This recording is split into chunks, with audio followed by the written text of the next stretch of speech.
کہ تم ہرگز اس نیکی کو نہیں پا سکتے جب تک وہ چیز خرچ نہ کرو اللہ کے راستے میں جس کو تم خوب پسند کرتے ہو اور اس سے محبت کرتے ہو۔ یعنی لوگوں کے پاس جو چیزیں محبوب ترین ہیں نا، وہ مال جس سے انسان کو انتہا درجے کی محبت، اللہ کہتے ہیں جب وہ نہیں نہ خرچ کرو گے، اس میں سے کوئی چیز خرچ نہیں کرو گے، تب تک تم نیکی کو نہیں پا سکتے۔ نیکی تب ملے گی جب اپنی پسندیدہ چیزیں بھی کچھ نہ کچھ خرچ کریں، سارا نہیں، کچھ اس میں سے۔ جس مال کو تم بہت زیادہ پسند کرتے ہو اس میں سے کچھ اللہ کے راستے میں بھی خرچ کرو۔ اور آگے اللہ فرماتے ہیں وَمَا تُنْفِقُوا مِنْ شَيْءٍ فَإِنَّ اللَّهَ بِهِ عَلِيمٌ، جو چیز بھی تم خرچ کرو گے وہ اللہ کے علم کے اندر ہے، اللہ اس کو جانتے ہیں۔ مائیں بہنیں بھی ہمارا پیغام سن رہی ہیں، دوست احباب بھی بیٹھے ہیں، تو میں ان دونوں آیات پر ایک ایک واقعہ سناتا ہوں جو حدیثوں میں بیان ہوا ہے۔ ایک واقعہ مردوں کا اور ایک واقعہ خواتین کا۔ کیا جذبات ہوتے تھے جب قرآن اترتا تھا نا، اس وقت کیا جذبات تھے صحابہ کرام کے اور صحابیات کے، صرف آج کل وہ تذکرہ ہی رہ گئے ہیں پڑھنے کے لیے، اور وہ بھی سننے کے لیے لوگ تیار نہیں۔ جب یہ آیت مبارکہ نازل ہوئی نا لن تنالوا البر حتی تنفقوا مما تحبون، کہ جو تم پسند کرتے ہو اس میں سے کچھ خرچ کرو تب نیکی کو پہنچو گے، تو مثالیں قائم کر دی صحابہ کرام نے۔ سیدنا ابو طلحہ انصاری رضی اللہ تعالی عنہ، یہ نام ہمیشہ یاد رکھیں، اس آیت مبارکہ کے ساتھ جڑے ہوئے ہیں یہ صحابی۔ اور دوسرے سیدنا عمر بن خطاب رضی اللہ تعالی عنہ، چمکتے ہوئے ستارے ہیں اس آیت کی روشنی میں۔ سیدنا ابو طلحہ انصاری رضی اللہ تعالیٰ عنہ آ گئے، کیونکہ یہ جب آیت نازل ہوئی صحابہ کو سنا دی گئی، یہ دیکھا غور کیا کہ اللہ تعالیٰ کیا فرما رہے ہیں کہ نیکی تب ملے گی جب پسندیدہ چیزیں خرچ کرو گے اللہ کے راستے میں۔ سیدنا ابو طلحہ تشریف لائے، آ کے عرض کرتے ہیں یا رسول اللہ صلی اللہ علیہ وسلم، میرے پاس جو مال و دولت ہے اس میں سے سب سے پسندیدہ جو جگہ ہے وہ یہ جو مسجد نبوی کے سامنے بیروحا نامی جو باغ ہے نا میرا، یہ سب سے زیادہ مجھے پسند ہے۔ کیا اس کے پانی کی مٹھاس ہے، جو کنویں ہیں اس کے اندر، اس کا جو پھل ہے، جو باغ ہے، اور جو اس کا انداز ہے، اس سے پیاری اور کوئی جگہ نہیں۔ میرا جی چاہتا ہے کہ میں اس کو اللہ کی راہ میں صدقہ کر دوں۔ اور یہ بیروحا نامی جو باغ تھا نا، یہ مسجد نبوی کے بالکل سامنے تھا۔ نبی صلی اللہ علیہ وسلم اس باغ میں جایا کرتے تھے اور میٹھا پانی پیا کرتے تھے۔ اب تو وہ جگہ ساری مسجد نبوی ہے نا، اس وقت جو چھوٹی تھی مسجد نبوی اور سامنے یہ بیروحا نامی جگہ تھی۔ سیدنا ابو طلحہ انصاری رضی اللہ تعالیٰ عنہ نے وہ سارے کا سارا وقف کر دیا، اور نبی صلی اللہ علیہ وسلم کو کہنے لگے کہ آپ کا جہاں جی چاہے اس کو صرف کر دیں، خرچ کر دیں، میں نے آج کے بعد اس سے اپنا تصرف اٹھا لیا ہے، اس کو اللہ کے نام پہ وقف کر دیا ہے۔ سیدنا عمر بن خطاب بھی تشریف لائے، آ کے عرض کرتے ہیں یا رسول اللہ صلی اللہ علیہ وسلم، جتنا بھی اللہ نے مجھے مال دیا ہے اور جب دیا ہے اور جہاں سے دیا ہے، سارے کے سارے مال میں سے پسندیدہ میرا مال جو ہے وہ خیبر کے موقع پہ جو جگہ میرے حصے میں آئی تھی اس سے اچھی جگہ آج تک مجھے کہیں نہیں ملی، اور میرا جی چاہتا ہے کہ وہ اللہ کے لیے وقف کر دوں۔ نبی صلی اللہ علیہ وسلم نے فرمایا ٹھیک ہے، لیکن میرا ایک مشورہ ہے کہ جگہ وقف کر دو، اس کی ذمہ داری خود سنبھالو، اور جو اس کی آمدن ہو نا وہ اللہ کی راہ میں دیتے رہو۔ جگہ اسی طرح پڑی رہے، اس کو فروخت کر کے پیسہ فوری طور پر کہیں خرچ نہ کرو اللہ کی راہ میں، بلکہ جگہ ایسے ہی رہنے دو، وقف کر دو، جو اس کی آمدن آئے گی وہ اللہ کی راہ میں چلتی رہے۔ تو اس انداز میں وہ اللہ کی راہ میں صدقہ کر دیا گیا۔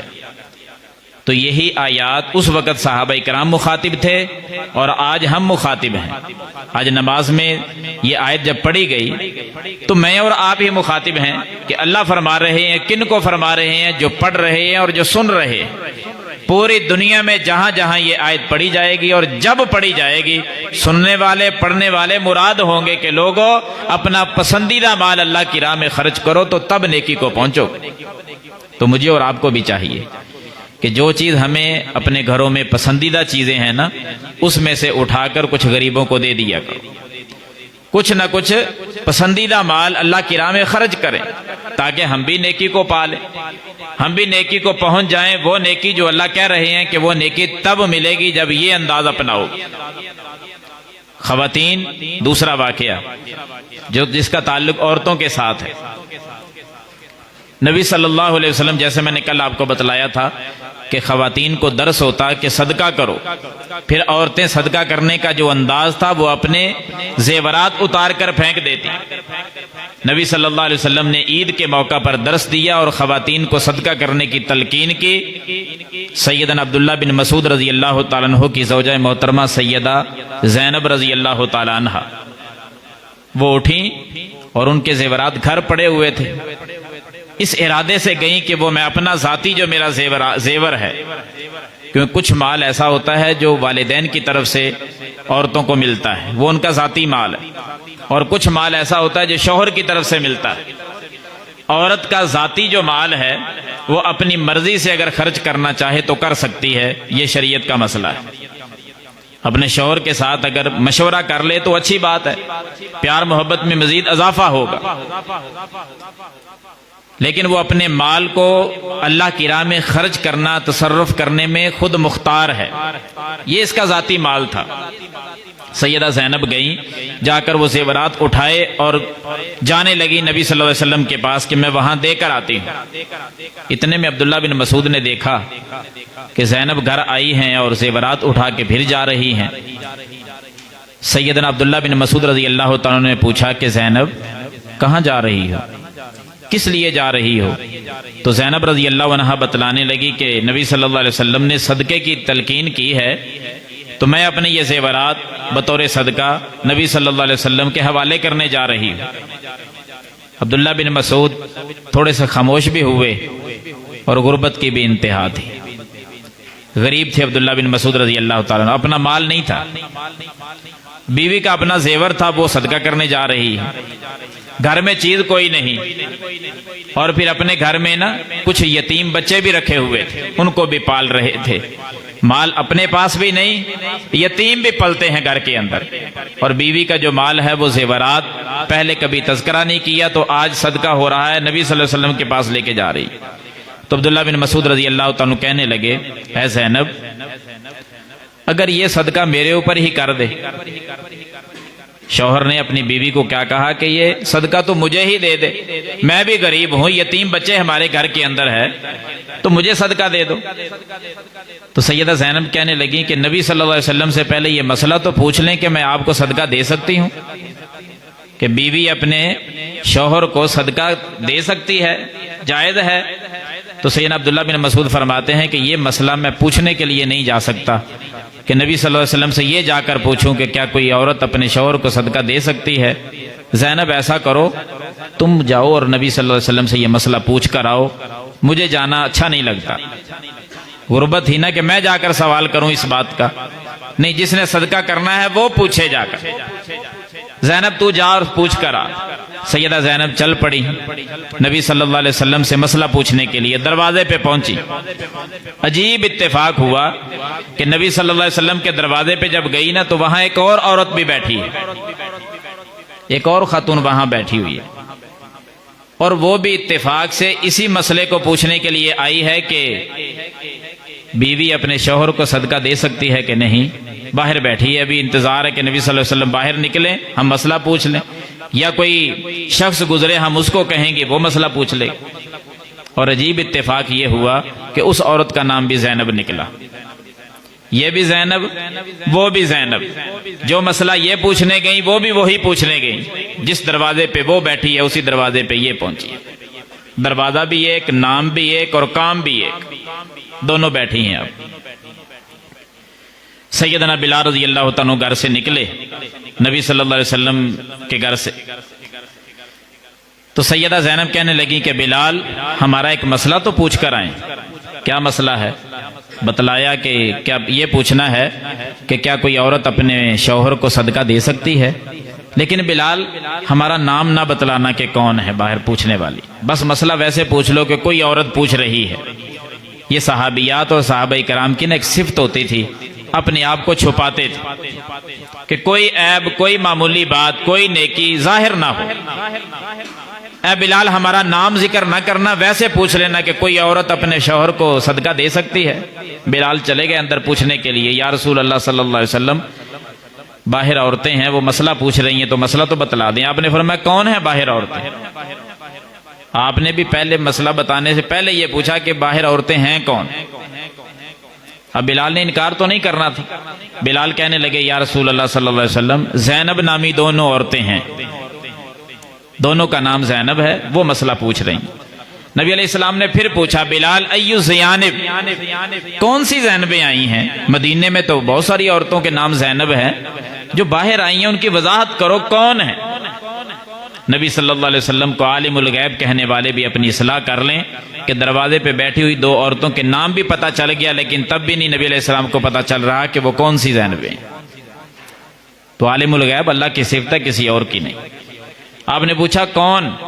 سیدنا بلال کہتے ہیں کہ ان میں سے ایک سیدنا عبداللہ بن مسعود کی بیوی ہے، دوسری انصاریہ زینب ہے۔ بس اشارہ کرنے کی دیر تھی، آپ کو سمجھ آ گئی۔ آپ علیہ الصلوۃ والسلام نے فرمایا بلال ان کو بتا دو کہ یہ مسئلہ صرف جائز ہی نہیں، یہ تو جائز سے بھی آگے کا ہے۔ دونوں کو کہو کہ اگر تم اپنے شوہر کو صدقہ دو گے اللہ تمہیں ڈبل ثواب عطا کرے گا۔ ایک ثواب ملے گا صدقہ کرنے کا، اور دوسرا شوہر کے ساتھ صلہ رحمی کرنے کا، قرابت داری کا، رشتہ داری کا، اللہ دوہرا ثواب عطا کرے گا۔ تو یہ واقعہ کس چیز پہ دلالت کرتا ہے؟ کتنی قربانیاں ہیں، کس حد تک صدقہ کرنے کا جذبہ ہے خواتین کے اندر۔ یہ اول دن سے ہی ایک کردار ہے خواتین کا۔ یقین کریں مردوں کے اندر وہ جذبہ نہیں ہوتا صدقہ کرنے کا جتنے جذبات خواتین کے اندر ہوتے ہیں۔ تو اللہ رب العالمین نے جن ماؤں بہنوں کو نوازا ہوا ہے وہ اللہ کے دیے ہوئے مال میں سے غریبوں کے ساتھ بڑھ چڑھ کر تعاون کیا کریں۔ اللہ کے دین کے ساتھ جہاں جہاں دین کا کام ہو رہا ہے دین پر زیادہ سے زیادہ خرچ کیا کریں تاکہ اصل نیکی کو ہم بھی پالیں۔ دوست احباب کو بھی یہی درخواست کروں گا کہ اس پارے کے اندر اللہ رب العالمین نے مال ہی کو بیان کیا ہے زیادہ، اور بھی بہت ساری باتیں ہیں لیکن تفصیل ان چیزوں کی ہے۔ اللہ رب العالمین نے اسی پارے میں یہ بھی کہا ہے ان الذین یاکلون اموال الیتامی ظلما انما یاکلون فی بطونہم نارا۔ اگر اللہ کے راستے میں خرچ کرنے کا اتنا اجر، اللہ کو نیکی، اللہ سے نیکی پانے کے لیے یہ انداز خرچ کرنے کا، لیکن اگر مال تم نے ناجائز طریقے سے کھانا شروع کر دیا، کسی یتیم کا مال تھا، بچہ یتیم تھا، باپ فوت ہو گیا، مال آپ کے قبضے میں آ گیا، وہ چچا بھی ہو سکتا ہے، بڑا بھائی بھی ہو سکتا ہے، ماموں بھی ہو سکتا ہے، کوئی ہو سکتا ہے جس کے پاس یتیم بچہ ہے، مال و دولت والا ہے، اس کی جائیداد، لیکن اس نے یتیم رکھا ہی اپنے گھر میں اس لیے ہے کہ اس کا مال میرے پاس ہی رہے گا۔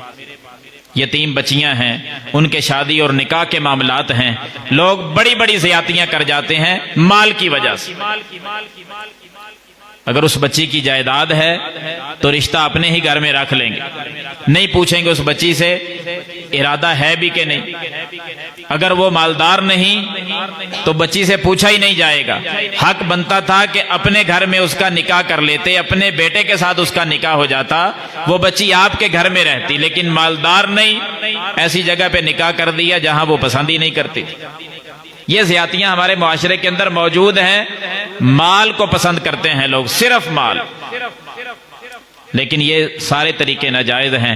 اللہ قرآن مجید کے اسی پارے میں فرماتے ہیں کہ جس بندے نے کسی یتیم کا مال کھا لیا نا، اس نے مال نہیں کھایا، حقیقت میں اس نے جہنم کی آگ اپنے پیٹ میں بھر لی۔ انما یاکلون فی بطونہم نارا، وہ لوگ اپنے پیٹ میں آگ بھر رہے ہیں، وہ مال نہیں بھر رہے، وہ آگ بھر رہے ہیں۔ وراثت کے مسائل کو اللہ تعالیٰ نے سب سے زیادہ تفصیل کے ساتھ بیان کیا تو چوتھے پارے میں کیا۔ یہ آخر میں ہم نے وہ مکمل رکوع سنا ہے، یوصیکم اللہ فی اولادکم للذکر مثل حظ الانثیین۔ معاشرہ ڈوب گیا اس معاملے میں بھی، وراثت اس آیت کی روشنی میں تقسیم نہیں کی جا رہی۔ اس آیت کے پہلے الفاظ کا جو معنی ہے وہ یہ ہے کہ اللہ تعالیٰ نے وصیت کی ہے وراثت کے معاملے میں 2:1 کی نسبت سے مال تقسیم کرنا۔ 2:1 کی نسبت کیا ہوتا ہے؟ سادہ لفظوں میں آپ کو بتلا دیتا ہوں کہ اگر ایک آدمی کے بیٹے اور بیٹیاں ہیں نا، تو وہ باپ اپنی وراثت اس کی تقسیم کیسے ہوگی؟ باپ فوت ہو گیا، مال کیسے تقسیم ہوگا؟ بیٹوں کو ڈبل ملے گا، بیٹیوں کو بیٹے کے مقابلے میں نصف ملے گا۔ مثال لے لیں، ایک بیٹا اور ایک بیٹی ہے، ایک آدمی کا ایک ہی بیٹا ہے اور ایک ہی بیٹی ہے، جتنی اس کی جائیداد ہے نا، ایک بیٹے اور بیٹی میں جب تقسیم کرنی ہے تو کل مال کے 3 حصے بنائیں گے، ان میں سے 2 حصے بیٹے کے نام اور 1 حصہ بیٹی کے نام، یعنی بیٹی کے مقابلے میں ڈبل ملا ہے بیٹے کو۔ لیکن یہاں تو معاملہ ہی سارا خراب ہے کہ بچیوں کو دیا ہی کچھ نہیں جاتا، وراثت میں حصہ ہی نہیں، کبھی جہیز کا بہانہ لگا دیا، کبھی کسی صورت میں لگا دیا، کبھی پڑھائی کے اخراجات اس کے شمار کر لیے، لیکن جائیداد میں حصہ بچیوں کو نہیں دیا جاتا۔ باپ فوت ہو جاتا ہے، بھائی اپنی بہنوں کے حصے نہیں نکالتے، بار بار یہی بات ہوتی ہے کہ بہنوں نے معاف کر دیا ہے، بہنیں کہتی ہم نے لینا ہی نہیں ہے۔ معاشرے میں کوئی بھائی بھی ایسا کبھی دیکھا ہے کہ جو کہے کہ میں نے اپنی جائیداد میں حصہ نہیں لینا؟ یہ بہنیں ہی کیوں کہتی ہیں بیچاری کہ میں نے حصہ نہیں لینا؟ کبھی اس پر بھی غور کریں کہ بہنیں کہتی ہیں، بھائی کبھی نہیں کہتا۔ ایک ہی گھر میں پیدا ہونے والے ہیں، کبھی کوئی بھائی نہیں کہتا کہ میں اپنا حصہ نہیں لوں گا۔ بہنیں بیچاری ساری کہتی ہیں کہ ہم نے حصہ نہیں لینا۔ آخر وجوہات ہیں کہ اگر کوئی بہن حصہ مانگ لے تو وہ بھائی کے دروازے پہ نہیں آ سکتی، پھر کس نے تو اپنا حصہ لے لیا تھا۔ زندگی کے اندر یاد رکھیں، وراثت کا ایک اصول یاد رکھیں کہ وراثت تب تقسیم ہوتی ہے جب آدمی فوت ہو جاتا ہے۔ آدمی فوت ہو گیا، اس کی جتنی جائیداد ہے اب وہ وراثت بن گئی ہے، بیٹوں میں بیٹیوں میں تقسیم ہوگی۔ اگر وہ زندگی میں تقسیم کرتا ہے تو وہ وراثت نہیں، وہ تحفہ ہوگا، اور تحفے میں بیٹے اور بیٹیاں برابر ہیں۔ جو حصہ وہ بیٹے کو دے گا اتنا ہی حصہ بیٹی کو بھی دے گا۔ اگر وہ اس میں فرق کرے گا تو قیامت کے دن پکڑا جائے گا۔ اب جس کا حق تھا وہ دے نہیں رہا، یا جس کا حق تھا نہیں اس کے حوالے کر رہا ہے، برابر برابر۔ نبی صلی اللہ علیہ وسلم کے زمانے میں واقعہ پیش آیا نا، ایک صحابی کا سب سے چھوٹا بیٹا تھا، ماں کی بھی محبت تھی، باپ کی بھی محبت تھی، ماں نے بار بار کہا کہ میرے اس بیٹے کو کوئی تحفے کے طور پر کوئی چیز دو، ایک غلام دے دیا۔ اس وقت غلام تھے، آج کل گاڑیاں ہیں کہ ایک گاڑی اپنے اس بیٹے کو دے دی۔ وہ والدہ بار بار کہتی رہی کہ نبی صلی اللہ علیہ وسلم کے پاس لے جاؤ میرے اس بیٹے کو، اور جو آپ نے گفٹ کیا ہے نا بیٹے کو ایک غلام، اس گفٹ پر، اس تحفے پر اللہ کے رسول کو گواہ بنا لو صلی اللہ علیہ وسلم، گواہ بناؤ کہ میں نے اس کو دیا ہے۔ صحابی لے کر چل پڑے اپنے بیٹے کو، جا کر نبی صلی اللہ علیہ وسلم کو بات بتلائی کہ اس کی والدہ بار بار کہہ رہی تھی، میں نے پھر تحفے میں اس کو یہ غلام دے دیا ہے، محبوب جی آپ اس پر گواہ بن جائیں کہ میں نے دے دیا ہے۔ نبی صلی اللہ علیہ وسلم نے گواہی دینے سے پہلے پتہ کیا فرمایا؟ آپ نے فرمایا کہ کیا تیرے اور بیٹے بھی ہیں؟ اس کے علاوہ اولاد ہے، بیٹے بیٹیاں موجود ہیں؟ جی اور بھی ہیں۔ پھر آپ نے پوچھا ان کو بھی دیا ہے ایک ایک غلام؟ نہیں یا رسول اللہ صلی اللہ علیہ وسلم، ان کو تو میں نے نہیں دیا۔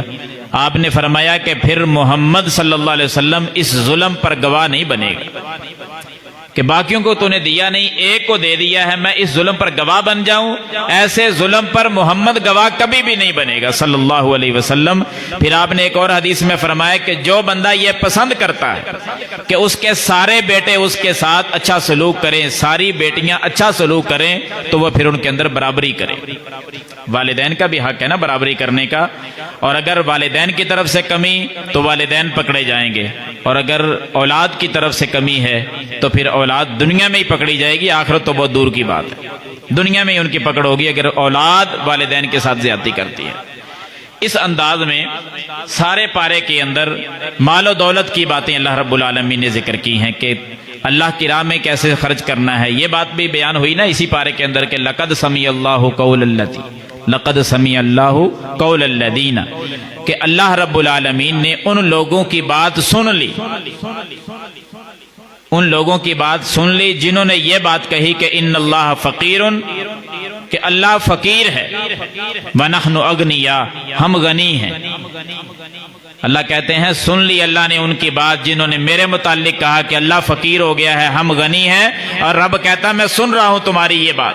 کنہوں نے کہا تھا؟ یہودیوں نے کہا تھا۔ جب یہ آیت نازل ہوئی نا، مَن یقرض اللہ قرضا حسنا، کہ جس نے اللہ کو قرض حسنا دیا، یعنی اللہ کی راہ میں خرچ کیا، اللہ بڑھا کر اس کو دے گا، یہ قرض حسنا ہے۔ تو یہودیوں نے کہا اللہ غریب ہو گیا ہے، ہم سے قرض مانگتا ہے، نعوذ باللہ۔ اللہ فقیر ہو گیا ہے، ہم سے قرض مانگتا ہے، ہم مالدار ہیں، ہم غنی لوگ ہیں، اور اللہ فقیر ہے۔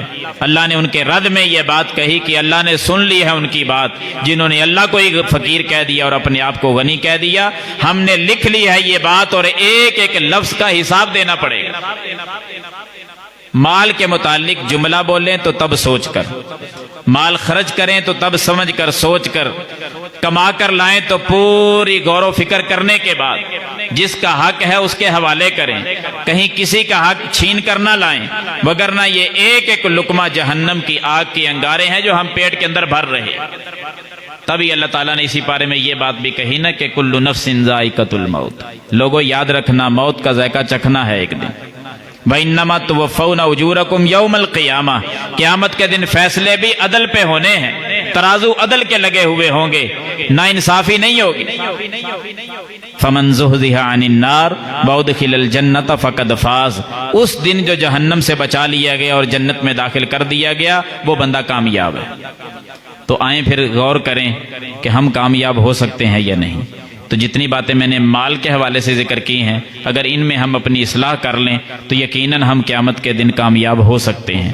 اور اگر اس کے اندر آ گئی خرابی، معاملہ ہو گیا خراب کمانے میں یا خرچ کرنے میں، یا کسی کا مال ہڑپ کر جانے میں، یا جس کا حق تھا اس کو نہ دینے میں، کسی نہ کسی انداز میں اگر خرابی ہو گئی تو معاملہ بڑا خطرے والا ہے۔